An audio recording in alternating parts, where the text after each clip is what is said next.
கிருஷ்ணகிரி மாவட்ட ஆட்சியர் அலுவலகம் முன்பாக உழவர்களை பாதிக்கக்கூடிய உழவர் அலுவலர் தொடர்பு திட்டம் 2.0 திட்டத்தை முழுவதுமாக ரத்து செய்ய வலியுறுத்தி தமிழ்நாடு தோட்டக்கலை அலுவலர்கள் சங்கம் சார்பில் கண்டன ஆர்ப்பாட்டத்தில் ஈடுபட்டனர். கிருஷ்ணகிரி மாவட்ட ஆட்சியர் அலுவலகம் முன்பாக உழவர்களை பாதிக்கக்கூடிய உழவர் அலுவலர் தொடர்பு திட்டம் 2.0 திட்டத்தை முழுவதுமாக ரத்து செய்ய வலியுறுத்தி தமிழ்நாடு தோட்டக்கலை அலுவலர்கள் சங்கம் சார்பில் கண்டன ஆர்ப்பாட்டத்தில் ஈடுபட்டனர்.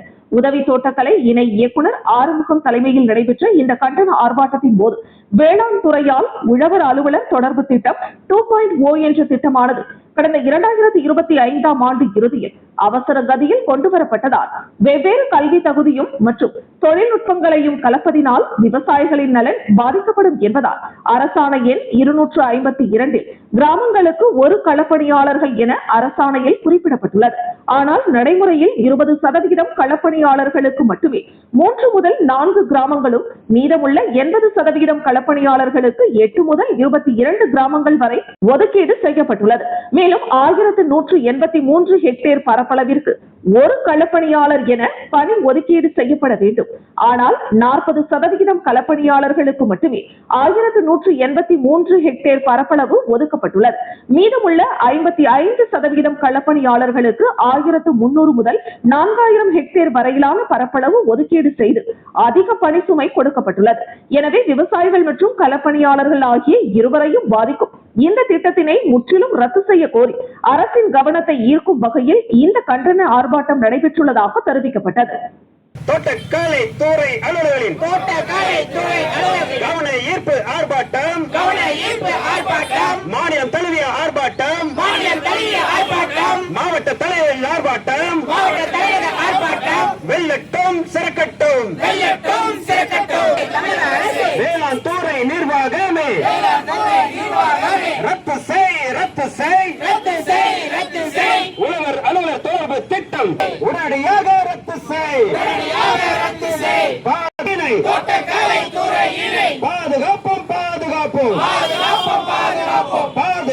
பாதுகாப்போம் உழவர்களின் உரிமையினை பாதுகாப்போம்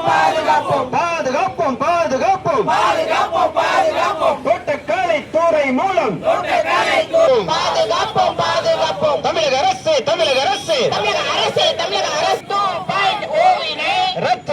ரத்து செய், உடனடியாக ரத்து செய், உழவர்களின் உரிமையினை விவசாயிகளின் நலனினை பாதுகாப்போம். ரிசர்ச் பண்ணி வச்சிருக்காரு. அவர்கிட்ட நோயை பத்தி கேட்டா நான் பூச்சியை பத்தி தான் சொல்ல தெரியும், எனக்கு நோய் தெரியாத, நீ போய் அங்க கேட்டுக்கன்னு சொல்றாரு. இன்னைக்கு இது பிராக்டிகலா நடைமுறையில இருக்கு. பல்கலைக்கழகத்தில் அப்படித்தானே சொல்றாங்க. அப்போ உயர்மட்ட விஞ்ஞானிகளை மட்டும் தனித்தனியா பிரிச்சு வச்சிருக்கின்ற இந்த அரசாங்கம் இல்ல, சென்ற அரசாங்கம். ஆனா கீழ்மட்டத்தில் தோட்டக்கலை துறை, வேளாண்மை துறை, பொறியியல் துறைன்னு எல்லா துறையும் ஒன்னா இணைக்கணும்னு நினைக்கிறது எந்த வகையில நியாயம்? அது நியாயமா? நியாயம் இல்லை. சென்ற அரசு 2.0 சொல்லிட்டு உலகம் பூரா, இந்தியா தமிழ்நாடு பூரா கொண்டு போனாங்க. பணமா கொடுக்க சொல்லி விவசாயிகளுக்கு பணமா அனுப்புனாங்க. இவங்க என்ன பண்ணாங்க?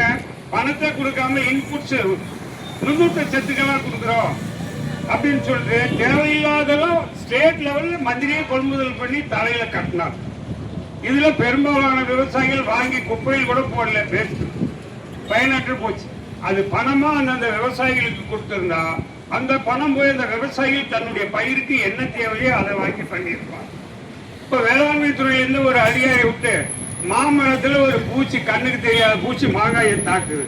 அப்ப அவரை போயிட்டு கேட்டா அவர் என்ன சொல்லுவாரு தெரியுமா? தெரியாதானே? இதுதான் 2.0. தெரியாததை தெரியாத மாதிரி தெரிஞ்ச மாதிரி காட்டிக்கணும். இதுக்கு பேர் தான் 2.0.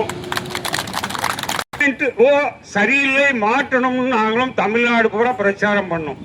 தேர்தலுக்கு முன்பு இந்த அரசு விவசாயிகளை கெடுக்கிறது, பல துறைகளை ஒன்றா இணைக்கிறேன்னு சொல்லிட்டு விவசாயிகளை ஒண்ணுமே இல்லாத பண்றாங்க அப்படின்னு தமிழ்நாடு பூரா மாற்றங்கள் வேணும்னு எல்லாரும் எதிர்பார்த்தோம். இப்போது மாற்றங்கள் கொடுத்துட்டோம். தமிழ்நாடு முதலமைச்சர் இந்த மாற்றத்தை மாற்றுவதற்கு தயாராக்க வேண்டும். சென்ற அரசு நிறைய தப்பு பண்ணி இருக்குன்னு சொல்லிட்டு நம்முடைய முதல்வர் சொல்லுகிறார், அதையெல்லாம் மாற்றம் செய்கிறார். குறிப்பாக சென்னையில் எட்ட ஒரு 2000 ரூபாய்க்கு 2000 கோடிக்கு உண்டான டெண்டர் எல்லாம் கேன்சல் பண்ணியிருக்கார். அப்போ இந்த அரசு மாற்றங்களை சரியாக மாற்றி கொண்டு போய் கொண்டிருக்கிறது என்று ஊடகங்களும் தெரிவிக்கிறது, அனைவரும் தெரிவிக்கிறார்கள். ஆக இந்த மாற்றத்தையும் தமிழக முதல்வர் மாற்றி அமைக்க வேண்டும். இதை கொண்டு போய் சேர்ப்பது ஊடகங்கள் கொண்டு போய் சேர்க்க வேண்டும். முதல்வருக்கு இந்த செய்தி தமிழ்நாடு முழுவதும் இந்த மாதிரி தோட்டக்கலைத்துறை மற்ற துறையோடு இணைக்க கூடாது, தனியாக இயங்குவதற்கு அனுமதிக்க வேண்டும். இந்த 2.0 சென்ற அரசு செய்தது தவறானது. இந்த தவறை தமிழ்நாடு முதலமைச்சர் மாற்றி பழையபடிக்கே தோட்டக்கலையும் வேளாண்மையும் தனித்தனியாக இயங்க வேண்டும் என்று முதல்வர் உத்தரவிட வேண்டும். அப்பொழுதுதான் உணவு உற்பத்தி பெருகும், அத்தனை துறையிலும் பெருகும். இன்றைக்கு உலகத்திலேயே உணவு பஞ்சம் என்பது இந்தியாவில் மட்டும்தான் இல்லை. நீங்களாம் படித்தவர்கள், நன்றாக உங்களுக்கு தெரியும். உலகம் பூரா உணவு பஞ்சம். மஞ்சள் யாருக்குப்பா வருது? தோட்டக்கலைக்கு தானே வருது. வேளாண்மை துறைக்கா வருது? தோட்டக்கலைத்துறை மஞ்சள். இந்தியாவில் குறிப்பா தமிழ்நாட்டில் 1 கிலோ மஞ்சள் இன்னைக்கு 18 ரூபாய் வாங்குறதுக்கு ஆள் இல்லை. குவிண்டாலே 16,000 போகுது, 15,000 போகுது. நீங்க எல்லாம் பத்திரிகையில டிவியில பார்த்திருப்பீங்க.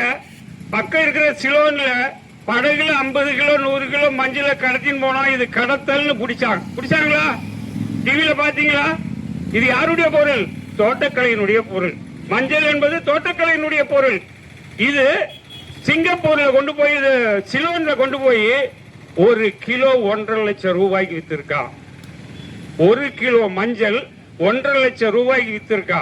1 கிலோ. இங்க ஒரு குவிண்டாலே அவளுக்கு போக மாட்டேங்குது. அப்படின்னா இந்தியாவில் குறிப்பா தமிழகத்தில் விளைகின்ற மஞ்சள் தங்கத்தை விட உயர்ந்தது. இங்க விளைகின்ற பொருள்கள் பூராவுமே தங்கத்தை விட சிறந்ததாக நாம் உற்பத்தி செய்கின்றோம். எங்க புள்ள வெளிநாட்டில் இருக்குது.